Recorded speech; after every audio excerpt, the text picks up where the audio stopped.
محترم بزرگوں اور عزیز دوستوں، حضور اکرم صلی اللہ علیہ وآلہ وسلم کے واسطے سے جو دین ہمیں ملا ہے، جس کو ہم اسلام کہتے ہیں، یہ دین کامل دین ہے اور مکمل دین ہے۔ اس دین کے اندر ہر آنے والے طبقے کے لیے اور ہر انسان کی ضرورت کے اعتبار سے اللہ تعالیٰ نے حل رکھا ہے، اور ہر ایک کی ضرورت کو اللہ تعالیٰ نے اس کے اندر رکھ دیا ہے۔ دین کے اعتبار سے بھی یہ مکمل ہے اور انسان کی ضرورت کے اعتبار سے بھی یہ دین مکمل ہے، کیونکہ آپ صلی اللہ علیہ وآلہ وسلم کے بعد میں اب کوئی نبی آنے والا نہیں ہے۔ نبوت کا دروازہ ہمیشہ ہمیشہ کے لیے بند کر دیا گیا ہے۔ ما کان محمد ابا احد من رجالکم ولکن رسول اللہ وخاتم النبیین۔ آپ صلی اللہ علیہ وسلم اللہ کے رسول ہیں اور خاتم النبیین ہیں، آپ پر سلسلہ نبوت ختم ہو گیا ہے۔ اب اگر کوئی نبوت کا دعویٰ کرتا ہے تو وہ بھی جھوٹا ہے، یا دین کے اندر اپنی طرف سے کوئی چیز دین کے طور پر بتلاتا ہے تو وہ بھی جھوٹا ہے، کہنے کے اعتبار سے بھی جھوٹا ہے اور عمل کے اعتبار سے بھی جھوٹا ہے، کیونکہ اللہ رب العزت نے جہاں یہ اعلان کیا ہے کہ نبوت کا سلسلہ آپ صلی اللہ علیہ وسلم پر ختم ہو گیا، وہیں اللہ کی طرف سے یہ بھی اعلان کر دیا گیا کہ الیوم اکملت لکم دینکم واتممت علیکم نعمتی، کہ آج میں نے تمہارے لیے تمہارے دین کو مکمل کر دیا، یعنی اب اس دین کے اندر کسی طرح کی بھی کمی باقی نہیں رہی، نہ تو کوئی اس کمی کو ظاہر کر سکتا ہے، نہ اس کمی کو بیان کر سکتا ہے۔ وَأَتْمَمْتُ عَلَيْكُمْ نِعْمَتِي وَرَضِيتُ لَكُمُ الْإِسْلَامَ دِينًا، اور میں نے تمہارے لیے اپنی نعمتوں کو مکمل کر دیا اور تمہارے لیے بحیثیت دین کے طور پر اسلام کو پسند کیا۔ جو اللہ تعالیٰ نے ہمیں نام دیا ہے وہ اسلام کا دیا ہے اور ہمیں مسلمان قرار دیا گیا ہے اللہ کی طرف سے۔ جب اللہ نے ہمارے لیے بحیثیت دیندار ہونے کے اسلام کو پسند کر لیا اور ہم اپنے آپ کو مسلمان کہتے ہیں، تو مسلمان ہونے کا تقاضا یہ ہے کہ ہم حضور اکرم صلی اللہ علیہ وسلم کی لائی ہوئی شریعت کو مکمل سمجھیں، اور آپ صلی اللہ علیہ وسلم کی لائی ہوئی شریعت کو اس طرح مکمل سمجھیں کہ پھر اپنی طرف سے اس کے اندر نہ تو کوئی کمی نکالیں، نہ اس کے اندر کوئی اضافہ کریں، کیونکہ قرآن کریم کے اندر صاف صاف یہ بھی اعلان کر دیا گیا ہے کہ وَمَن يَبْتَغِ غَيْرَ الْإِسْلَامِ دِينًا فَلَن يُقْبَلَ مِنْهُ وَهُوَ فِي الْآخِرَةِ مِنَ الْخَاسِرِينَ، کہ جو کوئی بھی دنیا کے اندر رہتے ہوئے دین اسلام کے علاوہ کسی اور مذہب، کسی اور دین کی کسی چیز کو پسند کرے گا دین کے طور پر اپنی زندگی کے اندر لانے کے لیے، تو اللہ رب العزت قیامت کے دن اس کو قبول نہیں فرمائے گا۔ وَمَن يَبْتَغِ غَيْرَ الْإِسْلَامِ دِينًا فَلَن يُقْبَلَ مِنْهُ وَهُوَ فِي الْآخِرَةِ مِنَ الْخَاسِرِينَ، اور وہ انسان دنیا کے اندر تو نقصان اٹھائے یا نہ اٹھائے، لیکن آخرت کے اندر ضرور گھاٹے کے اندر رہے گا اور نقصان کے اندر رہے گا۔ حضور اکرم صلی اللہ علیہ وسلم نے جو شریعت ہمیں دی ہے وہ شریعت مکمل ہے، اور اس شریعت کے اندر اپنی طرف سے کوئی اضافہ کرنا ایسا ہے گویا کہ ہم نبی اکرم صلی اللہ علیہ وسلم پر گویا کہ اعتراض کرتے ہیں۔ جس طریقے سے بعض بد زبان اور بدطینت لوگ حضور اکرم صلی اللہ علیہ وسلم کے صحابہ پر اعتراض کرتے ہیں اور صحابہ کے اندر کمیاں نکالنے کی کوشش کرتے ہیں اور ان کے اندر غلطیاں گنانے کی فکر کرتے ہیں، تو وہ لوگ اللہ تعالیٰ کے یہاں اس طرح آزمائش میں ڈالے جائیں گے کہ وہ اپنے آپ کو بچا نہیں سکتے، کیونکہ اگر کسی صحابی پر کوئی اعتراض کرتا ہے اور اس کے اندر کسی کمی کا اظہار کرتا ہے یا کمی کو نکالتا ہے، تو گویا کہ وہ چاہے اپنی زبان سے نہ کہے لیکن عملاً یہ کہتا ہے کہ حضور اکرم صلی اللہ علیہ وسلم کی تربیت میں نعوذ باللہ کمی تھی کہ آپ صحابہ کی تربیت نہ کر پائے، جبکہ آپ صلی اللہ علیہ وسلم خود کامل بھی تھے اور مکمل بھی تھے، مکمل تو تھے ہی مکمل بھی تھے، یعنی جس طرح اللہ تعالیٰ نے آپ کو مکمل بنایا تھا ہر اعتبار سے، حتیٰ کہ جسمانی اعتبار سے بھی اللہ تعالیٰ کو وہ جسمانی شکل و صورت دی گئی تو اس کے اندر بھی کوئی کمی نہیں نکال سکتا، تو دین کے اعتبار سے، دل کے اعتبار سے، صلاحیت و سمجھ کے اعتبار سے نبی کے اندر کیسی کمی ہو سکتی ہے؟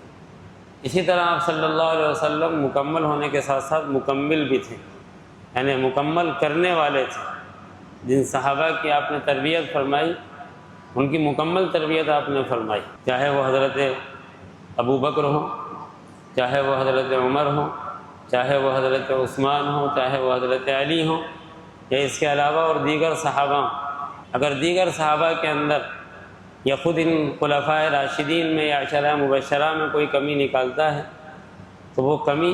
صحابہ کے اندر نہیں نکالتا بلکہ اپنے دین کے اندر نکالتا ہے۔ وہ دیندار نہیں ہے، وہ بددین ہے، وہ صحابہ پر اعتراض کرتا ہے۔ اسی طرح اگر کوئی دین کے اندر کسی چیز کا اضافہ کرتا ہے اور دین کے اندر کسی ایسی چیز کو جس کو حضور اکرم صلی اللہ علیہ وسلم نے نہ تو اپنے زبان سے بیان فرمایا، نہ اپنے عمل سے کر کے دکھلایا، نہ آپ کے صحابہ سے یہ ثابت ہے کہ آپ صلی اللہ علیہ وسلم نے اس عمل کو پسند فرمایا، اور پھر اس کام کو وہ دین سمجھ کر کرتا ہے، تو وہ اپنے بددین ہونے کا اعلان کرتا ہے، اور ساتھ ساتھ وہ آپ صلی اللہ علیہ وسلم پر گویا کہ اعتراض کرتا ہے کہ یہ چیز بیان کرنی چاہیے تھی، یہ چیز دین کے اندر ہونی چاہیے تھی، آپ نے بیان نہیں فرمائی۔ تو گویا کہ وہ دین کو ناقص ٹھہراتا ہے، دین کے اندر کمی کو بتلاتا ہے، اور دین کے اندر کمی بتلانے والا ایسا ہے جیسا کہ خود اپنے اوپر تھوکنے والا۔ انسان آئینے پر تھوکتا ہے تو وہ آئینے پر نہیں تھوکتا، اپنی شکل و صورت پر تھوکتا ہے۔ سورج کو اگر کوئی چراغ دکھاتا ہے تو وہ سورج کو چراغ نہیں دکھاتا بلکہ وہ اپنی عقل پہ ماتم کرتا ہے۔ اگر انسان آسمان پر تھوکنے کی کوشش کرے گا وہ تھوک اس کے اوپر آ کر گرے گا۔ تو کسی بھی طرح کا کوئی اعتراض چاہے زبان سے انسان نہ کرے، چاہے اپنے عمل سے کرے، کسی صحابی پر کرتا ہے یا دین پر کرتا ہے یا دین کے اندر کسی نئی چیز کا اضافہ کرتا ہے، تو وہ اپنے بددین ہونے کا اور بے دین ہونے کا اعلان کرتا ہے۔ اس کو اللہ نے پسند نہیں فرمایا۔ آپ صلی اللہ علیہ وسلم نے صاف صاف یہ بات ارشاد فرما دی۔ حضرت عائشہ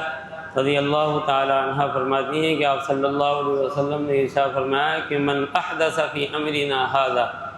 ما لیس منہ فہو رد، کہ جس کسی نے بھی دین کے اندر دین کے طور پر کوئی نئی چیز ایجاد کی اور دین سمجھ کر وہ اس کو کرنے لگا یا لوگ کرنے لگے تو وہ اللہ تعالیٰ کے یہاں قبول نہیں کی جائے گی، فہو رد، اللہ تعالیٰ کے یہاں وہ رد کر دیا جائے گا۔ جیسا کہ بعض حدیثوں کے اندر آتا ہے کہ انسان جب ریاکاری کے طور پر کوئی عمل کرتا ہے، دکھلانے کے لیے کسی کو کوئی عمل کرتا ہے، تو آخرت کے اندر جب انسان کے اعمال کی جزا دی جائے گی اور بدلہ دیا جائے گا تو انسان سے یہ کہا جائے گا کہ تم نے جس کو دکھلانے کے لیے یہ کام کیا تھا اسی سے جا کر اس کا بدلہ بھی لے لو، ہمارے لیے تم نے کام نہیں کیا، ہمارے پاس اس کا بدلہ بھی نہیں اور جزا بھی نہیں۔ اسی طرح جو بدعات انجام دیتے ہیں لوگ یا بدعات کرتے ہیں یا اہل بدعت ہیں، ان سے بھی کل قیامت کے دن یہی کہہ دیا جائے گا کہ یہ کام نہ تو ہم نے بتلایا نہ ہمارے نبی نے بتلایا، تم نے جس کے لیے کیا تھا، جس کی مرضی پر کیا تھا، جس کے اشارے پر کیا تھا، جس کی دیکھا دیکھی کیا تھا، انہی سے جا کر اس کا ثواب بھی لے لو۔ اور اس سے زیادہ خطرناک بات اللہ کے رسول صلی اللہ علیہ وسلم نے ایک حدیث میں اور بیان فرمائی کہ من سن سنتا حسنتا فلہ اجرھا واجر من عمل بها ومن سن سنتا سیئتا فلہ وزرھا ووزر من عمل بها او کما قال علیہ الصلاۃ والسلام، کہ اگر کسی نے کوئی نیا طریقہ ایجاد کیا، کوئی اچھا طریقہ ایجاد کیا، کوئی اچھا کام کیا اور اس اچھے کام کی دیکھا دیکھی دوسرے لوگ بھی کام کرنے لگے، اللہ رب العزت اس انسان کو اپنے کیے ہوئے کام کا بدلہ دے گا، اور اس کی دیکھا دیکھی جتنے لوگوں نے اس نیک عمل کو کیا ہے یا اس نیک عمل کی راہ پر وہ چل پڑے ہیں، اللہ تعالیٰ ان تمام لوگوں کا ثواب بھی دینے کے ساتھ ساتھ ان تمام لوگوں کے ثواب کے برابر اس کو بھی ثواب عنایت فرمائے۔ مثال کے طور پر کہیں مسجد نہیں تھی، کسی نے مسجد بنوا دی، مسجد بنوانے کا ثواب اس کو ملے گا، لیکن قیامت تک جب تک وہ مسجد باقی رہے گی، جب تک اللہ تعالیٰ نے وہاں پر مسجد کا بنا رہنا مقدر فرمایا ہے، جتنے نیک اعمال اس کے اندر ہوتے رہیں گے اللہ تعالیٰ ان تمام نیک اعمال کا ثواب اس مسجد بنانے والے کو بھی دیتا رہے۔ لیکن اس سے زیادہ خطرناک بات یہ ہے کہ من سن سنتا سیئتا، اگر کسی نے کوئی برا طریقہ ایجاد کیا، برا کام کیا، اور اس برے کام کو چاہے اس نے دنیا کے طور پر کیا ہو یا دین کے طور پر کیا ہو، اس برے کام کا تو اس کو وبال ہوگا ہی ہوگا، اس کو سزا ملے گی ہی ملے گی، لیکن اس برے کام کو جتنے لوگ اس کی دیکھا دیکھی کریں گے ان تمام کا گناہ بھی اس کے اوپر لاد دیا جائے گا، اور ان کے بھی گناہوں کے اندر کوئی کمی نہیں۔ تو ہمیں سب سے زیادہ جس چیز کا خیال رکھنا ہے وہ یہ کہ ہم مکمل دین پر عمل کرنے والے ہوں۔ اگر ہم کوتاہی کرتے ہیں اپنے اعمال کے اندر، ہم کوتاہی کرتے ہیں اپنے دین کو اپنانے کے اندر، اللہ رب العزت کے احکامات کو اپنی زندگی کے اندر لانے میں تو یہ کوتاہی تو کسی نہ کسی درجے کے اندر معاف، اللہ تعالیٰ کسی نہ کسی وقت توبہ کی توفیق دے دے گا۔ لیکن اگر ہم ہٹ درم ہو گئے ہیں تو جب تک انسان ہٹ درمی سے توبہ نہیں کرتا ہے اللہ تعالیٰ معاف نہیں فرماتا ہے اس کو، تو وہ عمل قبول نہیں ہوگا آخرت کے اندر۔ اللہ رب العزت قرآن کریم کے اندر ارشاد فرماتا ہے کہ فَلْيَحْذَرِ الَّذِينَ يُخَالِفُونَ عَنْ أَمْرِهِ أَن تُصِيبَهُمْ فِتْنَةٌ أَوْ يُصِيبَهُمْ عَذَابٌ أَلِيمٌ، کہ جو لوگ حضور اکرم صلی اللہ علیہ وآلہ وسلم کے حکم سے، آپ صلی اللہ علیہ وسلم کے ارشاد سے کسی بھی طرح بچتے نہیں ہیں اور یہ سوچتے نہیں ہیں کہ آپ صلی اللہ علیہ وسلم کی مخالفت نہیں کرنی چاہیے۔ جو لوگ آپ صلی اللہ علیہ وسلم کی مخالفت کرتے ہیں ان کو چاہیے کہ وہ آپ کی مخالفت سے بچیں۔ ایک تو مخالفت یہ ہوتی ہے کہ کسی نے کھڑے ہو کر آپ کے لائے ہوئے دین کا انکار کر دیا اور ہم اس کے لیے آگ بگولہ ہو جاتے ہیں۔ اگر ہم یہ سن لیں کسی کی زبانی کہ وہ زبان سے یہ کہتا ہے کہ آپ صلی اللہ علیہ وسلم نے یہ بات نہیں فرمائی اور اس پر عمل نہیں کریں گے تو ہمارے اندر تیش پیدا ہو جاتا ہے، غصہ پیدا ہو جاتا ہے۔ لیکن خود ہم اپنے اندر نہیں جاگتے کہ کتنی غلطیاں ہم کرتے ہیں اور کتنی چیزوں کی مخالفت ہم عملاً کر رہے ہیں۔ کتنے کام ایسے تھے جو آپ صلی اللہ علیہ وسلم نے نہیں کیے اور ہم کر رہے ہیں۔ کتنی چیزیں ایسی تھیں جن کے دین ہونے کو آپ نے نہیں بتایا لیکن دین سمجھ کر ہم دھڑلے کے ساتھ میں کر رہے ہیں۔ تو ایسے لوگوں کو اللہ کے رسول کی مخالفت سے ڈرنا چاہیے۔ ہو سکتا ہے کہ ان کے اوپر کوئی آزمائش آن پڑے دنیا کے اندر یا اللہ کا عذاب ان کے اوپر آ جائے۔ دونوں چیزوں کے تعلق سے اللہ رب العزت نے اشارہ دیا ہے کہ انسان کسی بڑی پریشانی کے اندر بھی مبتلا ہو سکتا ہے اور اللہ تعالیٰ چاہے تو ڈھیل دے دے۔ دنیا کے اندر اللہ تعالیٰ اگر آزمائش فرما لے اور آزمائش میں انسان کو ڈال دے تو یہ پھر بھی آسان ہے، لیکن اگر اللہ نے ایسی ڈھیل دے دی کہ موت تک کوئی مواخذہ نہیں ہوا تو آخرت کی پکڑ تو بہت سخت ہے۔ پھر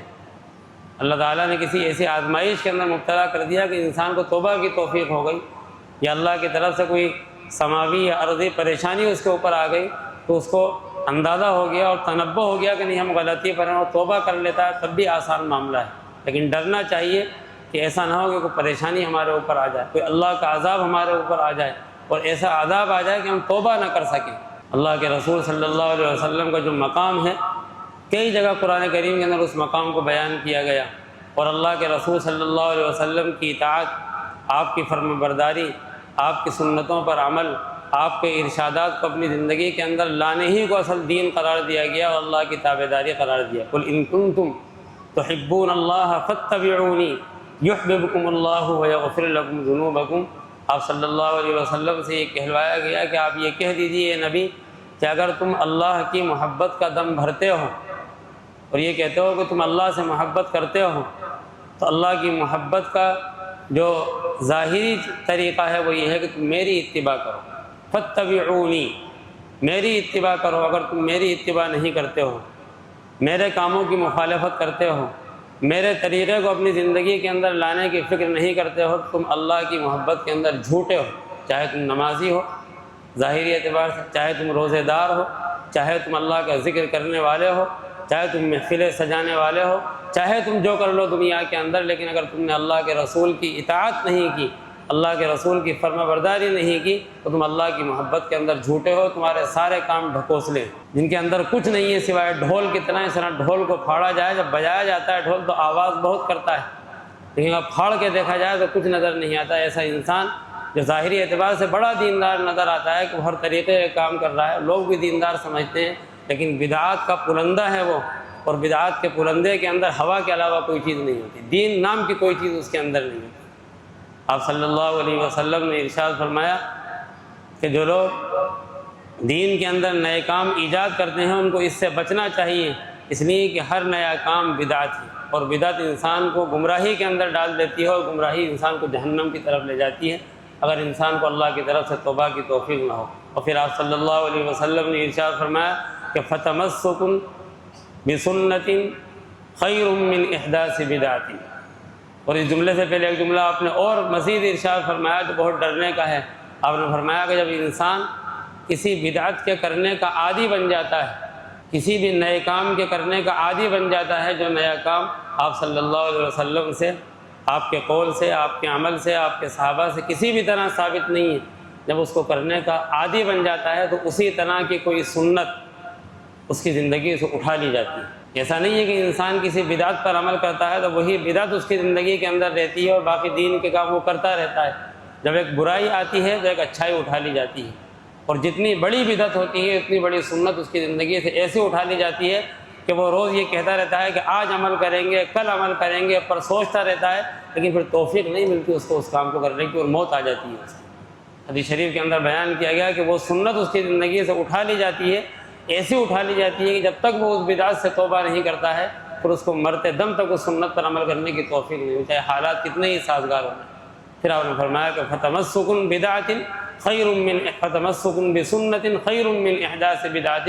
لہذا ان حالات کے پیش نظر، ان خطرناک چیزوں کے پیش نظر سنت سے وابستہ ہونا کہ بدعت کو زندگی کے اندر لانے سے کہیں زیادہ بہتر ہے۔ انسان کسی نئے کام کی تلاش میں نہ جائے، بس انسان اس بات کی کوشش کرے کہ ہمیں وہ کام کرنا ہے جو حضور اکرم صلی اللہ علیہ وسلم نے کیا ہے۔ دنیا کی ترقی بھی اسی کے اندر ہے، آخرت کی ترقی بھی اسی اندر رکھی گئی ہے، آپ صلی اللہ علیہ وسلم کی محبت بھی اسی کے اندر ہے، جامع کوثر ملنا بھی اسی پر وابستہ ہے، اللہ کی محبت بھی اسی کے ساتھ میں وابستہ ہے، قبر کی آسانی بھی اسی کے ساتھ میں وابستہ ہے، جہاں کنی کے عالم کے اندر موت کا آسانی کے ساتھ میں نکلنا بھی اسی کے ساتھ میں وابستہ ہے۔ اگر آپ صلی اللہ علیہ وسلم کی محبت ہمارے ساتھ میں ہے اور اگر آپ صلی اللہ علیہ وسلم کی مخالفت ہے تو پھر ہمیں ڈرنا چاہیے اور اللہ سے توبہ کرنا چاہیے۔ اللہ تعالیٰ کا ارشاد ہے وما آتاکم الرسول فخذوہ وما نہاکم عنہ فانتہوا، جو کچھ تمہیں رسول اکرم صلی اللہ علیہ وسلم دے، یعنی آپ صلی اللہ علیہ وسلم نے جو کچھ تمہارے لیے بیان کر دیا ہے،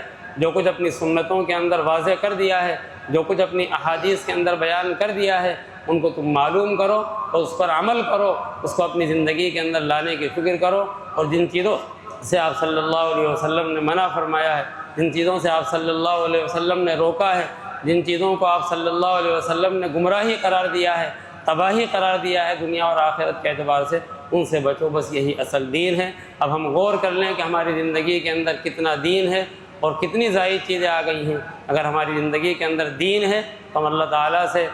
تعالیٰ سے درخواست کریں کہ باری تعالیٰ ہمیں اس دین پر قائم رکھے، اور اگر خدا نہ خواستہ ہماری زندگی کے اندر بدعات آ گئی ہیں، ہماری زندگی کے اندر ایسی برائیاں آ گئی ہیں جن کو ہم ماحول کے اثر سے چھوڑنا نہیں چاہتے ہیں، کسی کے دباؤ کے اندر عزت اور نام و نمود کی بنیاد پر چھوڑنا نہیں چاہتے ہیں، تو یہ بات یاد رکھ لیں کہ آج کی مخالفت اور آج کی بدنامی کچھ بھی نہیں ہے کل کی بدنامی کے سامنے۔ جب اللہ رب العزت کے دربار کے اندر ساری مخلوق جمع ہوگی، ساری انسانیت جمع ہوگی، اور وہاں پر یہ کہا جائے گا کہ یہ رسول اکرم صلی اللہ علیہ وسلم کا مخالف ہے، یہ نبی اکرم صلی اللہ علیہ وسلم کا امتی تو ہے لیکن اس نے آپ صلی اللہ علیہ وسلم کی شریعت کے اندر کمیاں نکالی، آپ کے صحابہ پر اعتراضات کیے، آپ کی زندگی کے اندر اعتراضات کیے، اور آپ کے دین کو کم سمجھ کر اس کے اندر اپنی طرف سے اضافہ کیا۔ اس وقت ہم جو بدنامی اپنے سر لیں گے وہ بدنامی ایسی ہوگی جو کبھی ختم نہیں ہوگی، اور وہاں کی ناکامی سب سے بڑی ناکامی ہے، اور وہیں کی کامیابی سب سے بڑی کامیابی ہے۔ فمن زحزح عن النار وادخل الجنۃ فقد فاز وما الحیاۃ الدنیا الا متاع الغرور، جو کوئی جہنم سے بچا لیا گیا اور جنت کے اندر داخل کر دیا گیا، اصل کامیاب وہی ہے کہ دنیا تو صرف چند روزہ سامان ہے جو آج ہے اور کل نہیں ہے، اور اگر کل بھی ہوگا تو موت کے بعد کچھ نہیں ہے۔ اللہ رب العزت ہمیں صحیح دین پر عمل کرنے کی توفیق عطا فرمائے، بدعات سے توبہ کرنے والا بنائے، اور ہمیشہ مرتے دم تک حضور اکرم صلی اللہ علیہ وسلم سے سچی محبت کی توفیق عطا فرمائے۔ آمین وآخر دعوانا ان الحمد للہ رب العالمین۔